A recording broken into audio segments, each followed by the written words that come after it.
શ્રીમતી વી.ડી.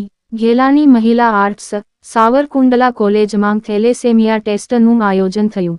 નૂતન કેળવણી મંડળ સંચાલિત શ્રીમતી વી.ડી. ઘેલાણી મહિલા આર્ટ્સ કોલેજમાં ભગવાન શ્રી મહાવીર સ્વામીના અનુયાયી માતૃશ્રી નિર્મળાબેન ચંપકલાલ ખેતાણી પરિવાર ફાઉન્ડેશન જેઓ મૂળ સાવરકુંડલાના પણ હાલ મુંબઈ સ્થિત છે તથા ઇન્ડિયન રેડક્રોસ સોસાયટી સાવરકુંડલાના સંયુક્ત ઉપક્રમે તારીખ 12/9/2024 ને ગુરુવારના રોજ કોલેજમાં પ્રથમ વર્ષમાં નવા પ્રવેશેલા વિદ્યાર્થીની બહેનો માટે થેલેસેમિયા ટેસ્ટનો કાર્યક્રમ યોજાયો, જેના ઉદ્ઘાટન પ્રસંગે સાવરકુંડલા ટાઉનના પી.એસ.આઈ. શ્રી પી.એલ.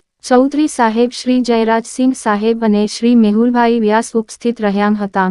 તેઓએ બહેનોને થેલેસેમિયા ટેસ્ટ શા માટે જરૂરી છે તથા સમાજમાં બહેનોની સ્થિતિ કેવી રીતે વધુ મજબૂત થાય તે અંગે પ્રસંગને અનુરૂપ ઉદ્બોધન કરેલ હતું. કોલેજના આચાર્ય શ્રી ડી.એલ. ચાવડા સાહેબે મહેમાનોનું સ્વાગત અને પરિચય આપેલ હતા. રેડ ક્રોસની સમગ્ર ટીમની કામગીરી ખૂબ ઉમદા રહી હતી. લગભગ 130મી વધુ બહેનોના ટેસ્ટ કરવામાં આવેલ હતા. આ કાર્યક્રમમાં સમગ્ર સ્ટાફે ખૂબ જહેમત ઉઠાવેલ હતી તથા કુમારી અમીષા અને કુમારી નંદની વગેરેએ સ્વયંસેવિકાઓ ખડે પગે રહેલ હતા. સમગ્ર કાર્યક્રમનું આયોજન પ્રોફેસર છાયાબેન શાહ અને પ્રોગ્રામ ઓફિસર ડોક્ટર હરિતાબેન જોશીએ કરેલ હતું.